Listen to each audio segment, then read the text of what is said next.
Salam alaikum, brothers and sisters. Happy to be here again.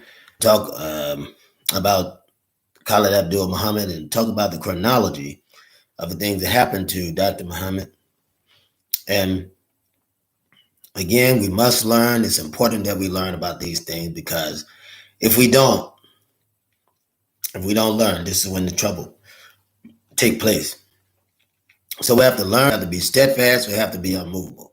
I always say that. So this show today won't be such a long show. However, it will be maximized to its fullest extent because we have to understand on the long road from Washington, D.C., what happened to Dr. Khalid Muhammad. And it's important that we understand that. Very important that we understand that. For we know that he was poisoned, and we also believe that he was poisoned began to be poisoned after the trip to Marietta, Georgia, from New York, after he finished the speech, No More Negro Stuff. And that was a very, very powerful speech from Dr. Khalid Muhammad. If you go listen to the speech, No More Negro Stuff. And he speaks in that from his very heart. He speaks to let us know exactly how he's feeling, what's going on at that time in his mind. He began to speak very truthfully and a matter of fact of his experiences in the Nation of Islam as it relates to Minister Louis Farrakhan. And in so many instances, as if he's saying to us that Farrakhan had betrayed him. And I'm certain that that's not hard for us to understand, because the speech that Khalid did at King College was actually in defense of Minister Farrakhan, and Mr. Farrakhan used it as an excuse to demote him because the subject that he took was very unpopular for the move that the Minister Farrakhan was making at that time. Farrakhan was making a move to put the Nation of Islam as a religion in the mainstream. And we all know that there could be no Khalid Muhammad in this mainstream religion, so to speak, as it relates to Minister Farrakhan. So because what he wanted to do was make the Nation of Islam more palatable. And in order to do that, you got to compromise. Well, you just got to sell out. Farrakhan has done it on many occasions. Well, I got to tell you what it is, brothers and sisters. I have to say it exactly like it is. Exactly like it is. This is the move. And you can't have an agitator, right, in his own words, someone who is agitating the enemy. Not that the enemy is affecting us, right? But he spoke of Khalid as an agitator, saying that his words were repugnant when the speech at King College was in defense of Minister Farrakhan himself. So as you can see, Farrakhan is no holy leader. He's misled. He is very confused and has been confused. And the step that he took was one that was made for him when the American government put black people under him. For some reason, we bought into this capitalistic version of religion. And I mean just that, a capitalistic version of religion. And the capitalistic version of religion suggests that there'll be this one black leader that everybody could go to. Well, you answer to that black leader, the one black leader everybody can go to, the one black leader. And so we find ourselves in a quagmire when it comes to black religion. When we look for that one leader. Now, we have many different ministers that we'll find, but we look for that one leader, because if we can find that one leader, then we feel that it's almost like trying to replace people with God. You know how, or replace God with people. You know how we have in our spiritual hierarchy, We have a on top God who's over all because he's a supreme being. Now, in that teaching doesn't mean that you don't have other gods, but he is a supreme God. And he is in control of the universe, so we make sure that we appeal to him. And we appeal to him, we don't have to worry about anyone else. Well, the white man, he wants black gods in front of us, little G-O-D-S. And then on top of that, he wants to be the ultimate God. The only problem with that is that it is a solidification of his psychotic vision of superiority. And you have to be wise not to follow that psychotic vision, because it's often got people in trouble. And we have to be self-directed about everything that we're going through. And understand that the white man can't do anything unless we allow him. All the time he can do it. Other than that, he can't do anything. So we've got to get wise.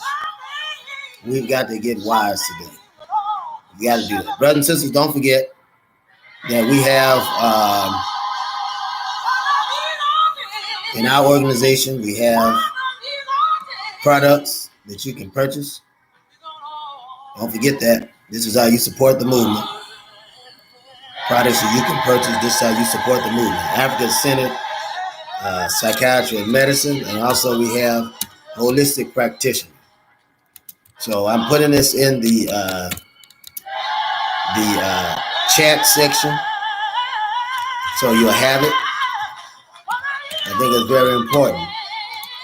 And also, don't forget that in the major link where our practice is, don't forget that you can study at Imhotep University. Also, you can open your own business for African-centered pharmacy, the African-centered pharmacy. So there's a lot that you can do, and we want to make sure that you know it. Every dollar you give goes towards supporting the campaign, our Poor People's Mission, and all of that. So I just want you to know that. And why do we discuss the past? We discuss the past because it very much affects our present, brothers and sisters. We can't discuss the past. We're going to lose focus. We'll lose our direction. We'll lose our goal, because in order to know where you're going, you have to know where you come from. There has to be a foundation there.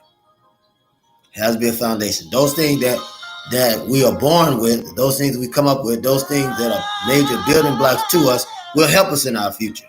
But some of those things have to be discussed, has to be researched, so that the mistakes that were made in the past will not be made in the future. So that I want to certainly tell you. Now, don't be distracted by what's happening with P. Diddy. Don't be distracted by what happened to P. Diddy.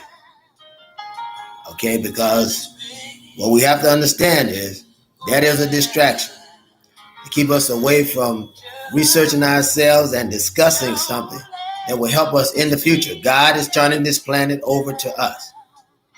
The Lord God is turning this planet over to us. We have to be ready for it. We have to be ready for it, because he's turning it over to us. Now, if you're not ready, you can't receive the blessings of God. Is that right or wrong?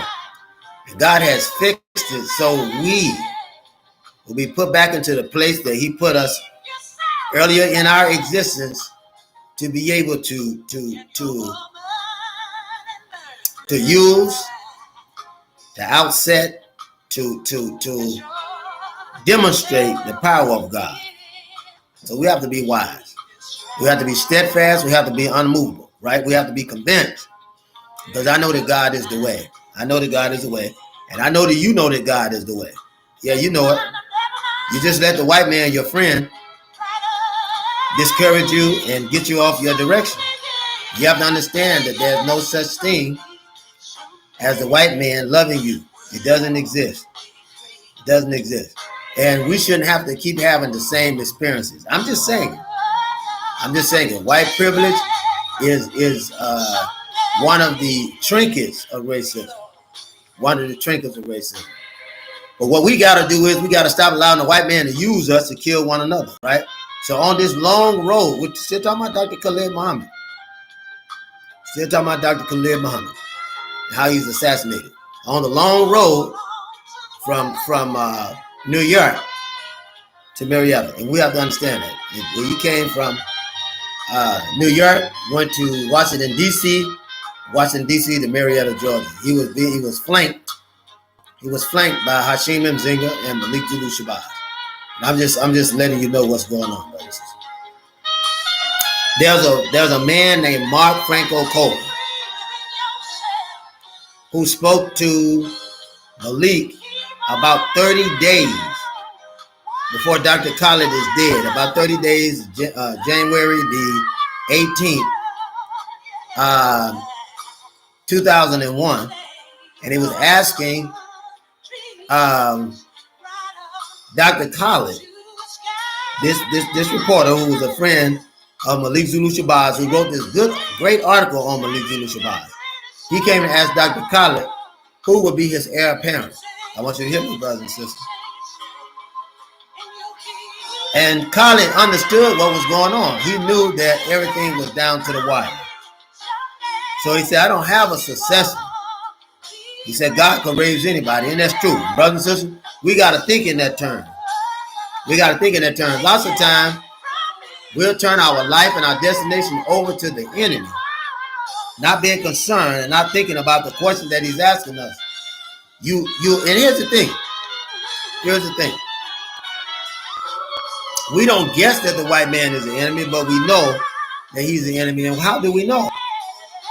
We know it because he has persecuted us ever since he ever came in touch with Africa. So we already know he's the enemy. We know it. So you have to watch as well as pray. Because anywhere that the white man has went, he's always destroyed you. So we've got to be wise. We don't have to love the white man. The white man must love us. And he's not going to love you. For it was him and his forefathers that put you in this situation. The man can't love you when they put you in this situation. Some are saying, well, their dad and stuff did it. He didn't do it. Brothers and sisters. Then you read in Isaiah the 23rd verse, Isaiah 14 to 23, right? Or 14 to 21, when it says that even the kids, God will destroy them so that they won't do the will of the Father. I'm just saying, brothers, I just want you to wake up. Please wake up. Please wake up. Please wake up.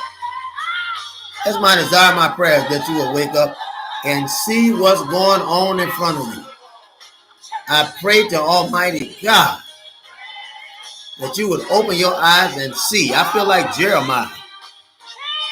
I feel like the prophet Jeremiah when he prayed. Because it didn't seem like anybody was hearing him. They thought it was bringing bad news, but he was warning them. He was warning them about what God had told him. Isn't that right or wrong? So we got to be wise. If we get on God's side, if we do God's will, God will indeed deliver us. But we've got to be willing to do what God says. Now, I want you to understand this. I want you to understand that if you obey God, this is what you got to understand. You will kill all the power of the enemy if you obey God.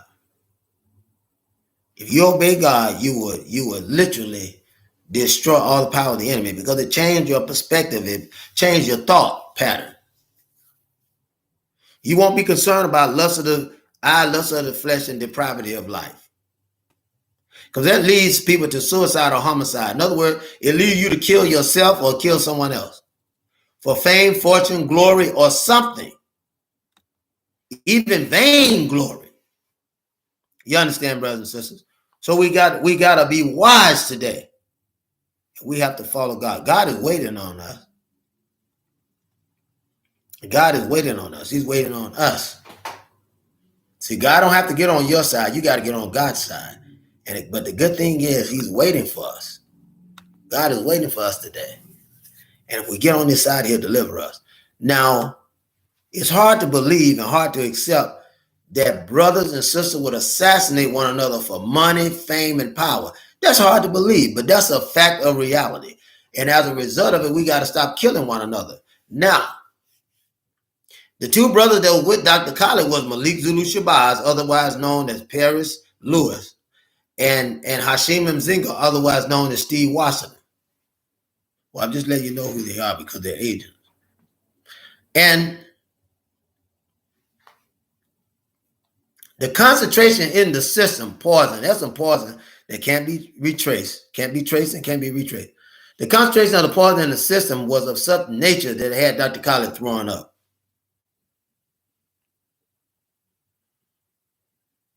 I mean, these demons wanted to kill Dr. Khalid and kill him fast. We don't know, still don't know how Dr. Khalid met Amy Ambush. We don't know. But we know that her name is a government catchphrase or a government name, which it translated means kill target or shoot target. So Amy ambushed Khalid. Amy ambushed Khalid. Her name was Nefertiri. She ambushed Dr. Khalid by putting poison in his food. She left. The police didn't get a chance to question her. She was never questioned about the incident. Matter of fact, she left the scene. And she's black. How can a black woman leave the scene and not be questioned? I don't understand that. You can't make me understand it. And the police don't ask information? No, sir. No, ma'am. I don't understand that. I don't understand it. So, see, there are people set in place today that are close to you. They're set in place today that are close to you. You'll be surprised what the government has and how many the government has on this payroll. You will be surprised. You will certainly be surprised. That's why this world is not your home. It's not your home. It's not your home. God has to eradicate this evil before he can resurrect the people who will worship him in spirit and in truth. Brothers and sisters, the spirit inside of the black man is concerned with truth, but you've been possessed by the governing power. So you now, at this point, you don't know the difference between the truth and a lie. At this point. And I feel the sorriest for you, brothers and sisters. But there's no other side to be on than on the side of God. God's side is the only side. The only side. Dr. Khalid would be here today if there were black men that weren't willing to sell out. He would literally be here. He'd be here today if there were black men who weren't willing to sell out. He will be here today. But because we got brothers and sisters that can be bought out and paid, all leaders that we have been murdered or assassinated right before our eyes. All of it is a government hit.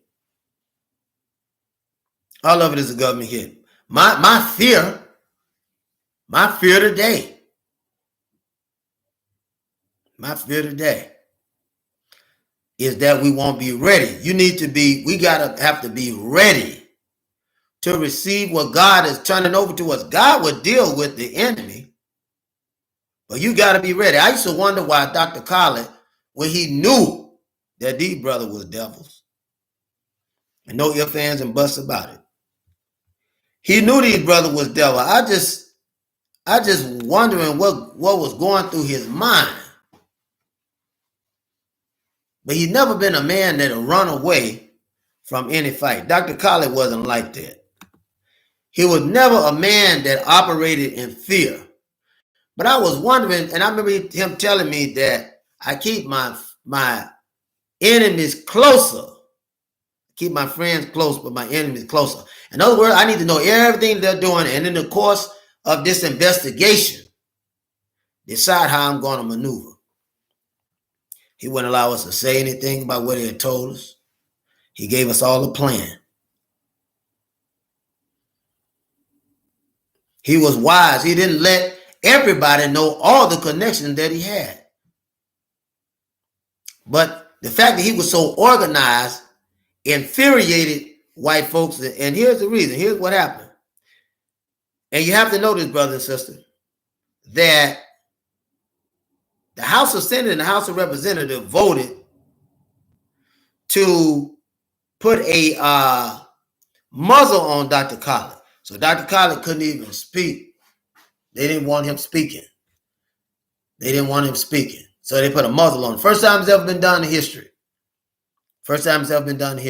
Even though Dr. Khalid spoke anyway. He's going to, because that's the kind of warrior he was. He spoke anyway. He's going to get his message out anyway because that's the kind of warrior he was. I mean, here he is on the road to his own death. It's symbolic to Jesus, right? Because he is the standard of the Messiah, the true Jesus, not white Jesus. Not white Jesus because he's still living. I'm talking about black Jesus, the one that they lynched, the one that they hung from the tree. I know you hear me, brothers and sisters. You know what I'm talking about. They hung him. That Jesus. They're still hanging him today. Any strong leader they see that could have influence in the black community. That's what they do. When you had a slave on a plantation that was telling the truth and looking at the numbers, he said, man, we outnumber this master. But we can run this plantation. Everybody won't go with you. Everybody won't go with you. They don't understand what true leadership is. There are a lot of people desirous of leadership that don't understand. Look at Ralph David Abernathy, how he betrayed Dr. King. And he could never, they had got to him in the beginning because he was jealous of King. He wanted to be around King to be seen. He wanted fame. He wanted power. He wanted money. But the minute he got there, the movement dissolved because he wasn't given the gift that Dr. King was given. Is that right or wrong? There can only be one Master Fard Muhammad. There can only be one the Most Honorable Elijah Muhammad. There could be only one Minister Malcolm X. There could only be one Farrakhan. Right? There can only be one Khalid Abdul Muhammad. One Wallace Waruddin Muhammad. See, Captain Joseph could only be one. James 2X Goodman could only be one. Because when you got a leader around, like Minister Malcolm, like Dr. King, like the Most Honorable Elijah Muhammad, Master Fard Muhammad, you're going to always have a betrayal around. You always have it. Even when, see, because everything still rests with the Most Honorable Elijah Muhammad. Even as we talk about Khalid. Even if we were talking about Dr. King, I said the same thing because he had the one plan that would get us out of the situation we're in. Khalid Abdul Muhammad was willing to operate in that plan that the Most Honorable Elijah Muhammad had set. This made him a threat because this was different than what Farrakhan was doing.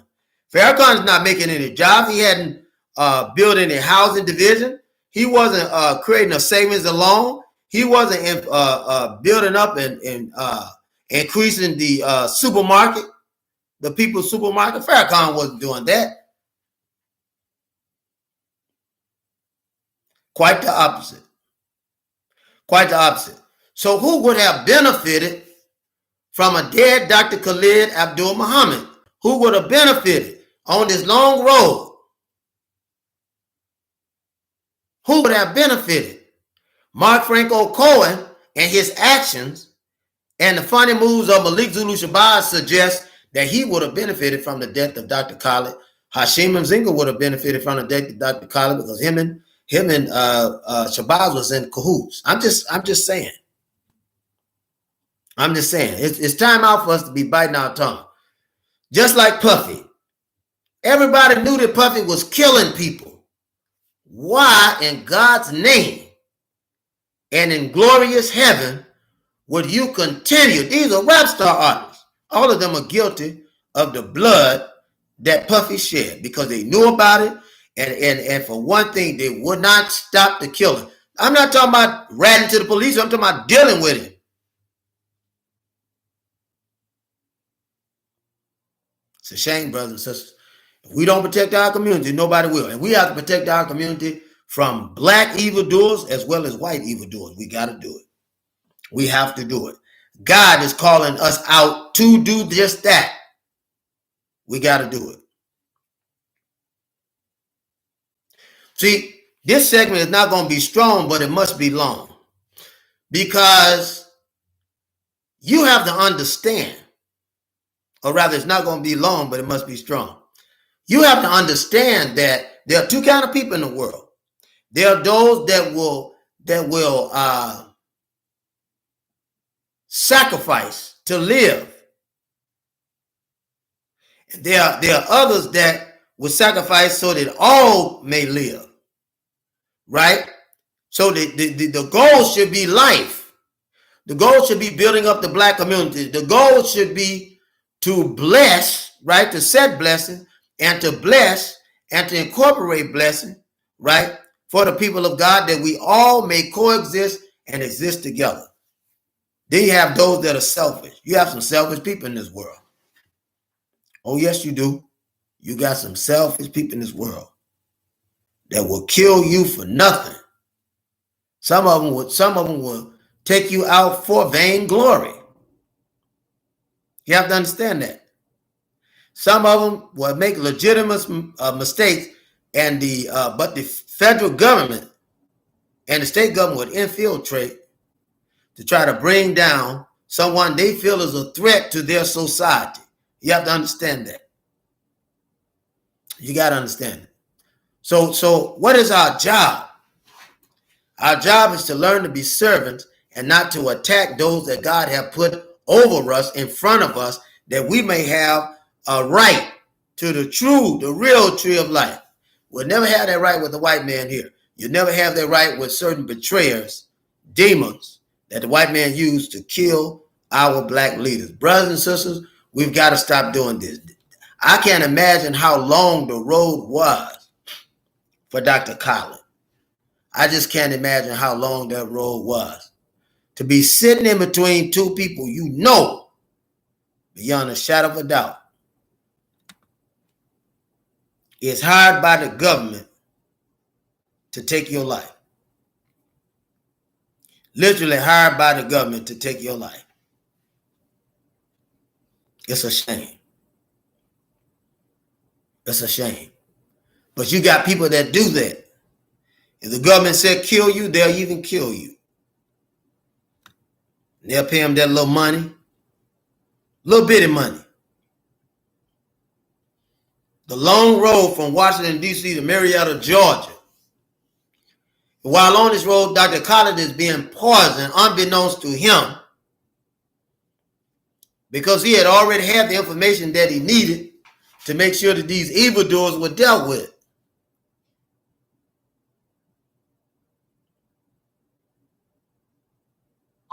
What is the lesson here, brothers and sisters? The lesson here is to make sure that we protect our people.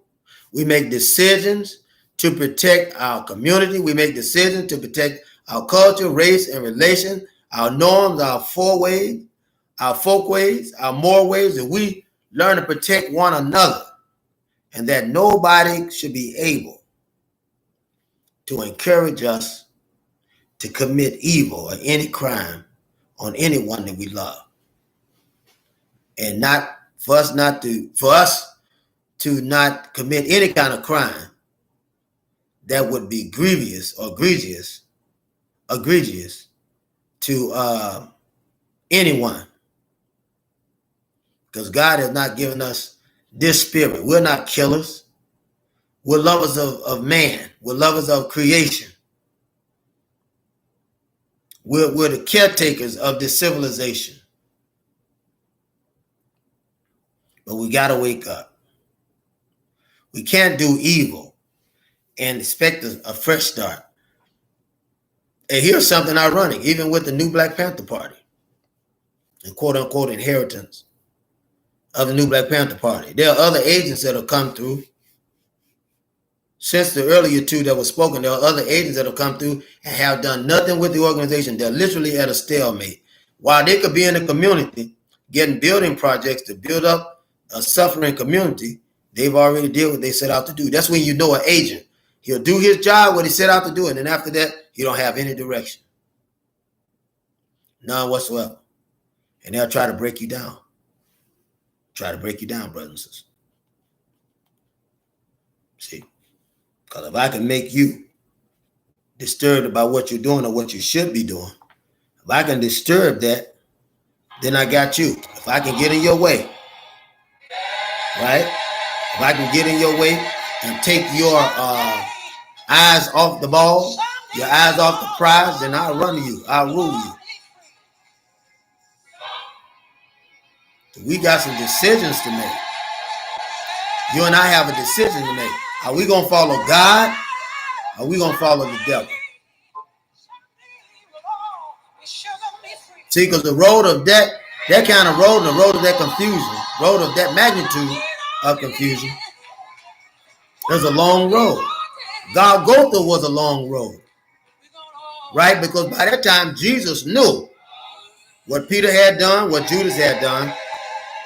But he was in between this betrayer and one that denied him. And the road to Golgotha was long to his punishment. I could see Dr. Khalid in so many instances riding in this car and understanding what was going on, even though he didn't know he was being pardoned. The man was on his way to his death. People with good intentions don't misjudge people. Let that be a sign to you. But if somebody's got bad intentions, they'll misjudge everybody. I'm just letting you know. Trees are known by the fruit that they bear. Trees are known by the fruit that they bear. All you have to do is pay attention. And God will show you, brothers and sisters. My God. God will show you. He will lead you and he will guide you. If we discuss the past, we won't have to worry about the present. If we discuss it, let God lead you. Let God lead you. Let God direct and guide you for the salvation of yourself and the salvation of our people on this planet. As God turn it back over to us, that we will make it into a garden of Eden, that we will make it into a paradise, and that we will have heaven on earth. For John said, I saw a new heaven and a new earth. All old things are passed away. Behold, I will make everything new. And only God can do that. But before we start with anyone else, we should start with ourselves. We should start with ourselves, casting away every weight and taking in the Spirit of God to be able to do his will. Brothers and sisters, if I didn't say it in the beginning, I say it to you now. I love you. And I ask that God will bless you, praise, and touch you with everything that you do. I pray that all the fear has been taken out of you. And when you see that enemy, you won't fear him. Because if he wasn't a coward, that's what he is, a coward. If he wasn't a coward, he wouldn't gang up on you. Brothers and sisters, I love you. Mother and father, love your child. Child, love mother and father. Father and mother, treat each other right. Forgive one another, brothers and sisters. Life is too short to hold on to any grudge. And I pray that God will deliver you and be there for you in every trial and tribulation. Because patience, faith worketh patience. And that alone comes from God. Peace be unto you, brothers and sisters. Assalamu alaikum. Keep your self-respect and your woman and birthday pride. Get yourself in gear.